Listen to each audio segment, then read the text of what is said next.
पुढचे 2 दिवस कोकणात पावसाचे असणार आहेत। बंगालच्या उपसागरात कमी दाबाचे क्षेत्र जमिनीवरती उतरलेलं आहे आणि त्या क्षेत्राचे टर्फ उत्तर कोकण किनारपट्टीवरती या ठिकाणी पसरलेलं पाहायला मिळतं आहे।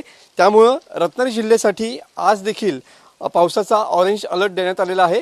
आज रत्नागिरी जिल्ह्यात पावसाचा तिसरा दिवस आहे आणि पावसाची संततधार ही या ठिकाणी कायम आहे। शुक्रवार नंतर पावसाचा जोर जो आहे तो ओसरण्याची शक्यता या ठिकाणी हवामान खात्याने व्यक्त केलेली पाहायला मिळते आहे।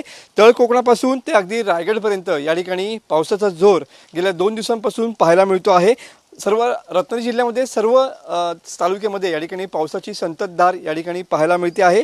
रात्रीपासून पावसाचा जोरदार सरी जे आहेत त्या बरसताना पाहायला मिळतात। रत्नागिरी जिल्ह्यात आतापर्यंत 104% इतका पाऊस या ठिकाणी झालेला पाहायला मिळतोय। आजपर्यंत रत्नागिरी जिल्ह्यामध्ये 3488 मिलीमीटर पावसाची नोंद झालेली आहे आणि पुढचे 2 दिवस हे कोकणासाठी पावसाचे असणार आहेत।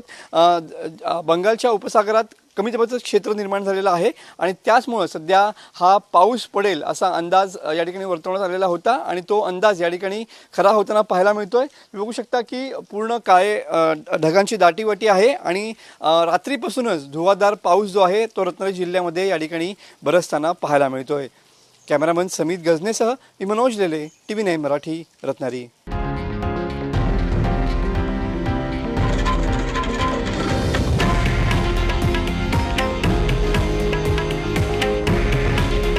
हे आहे देशातील नंबर 1 न्यूज नेटवर्क आणि आपण पाहत आहात TV9 मराठी। काळजी तुमची, हित महाराष्ट्राचं।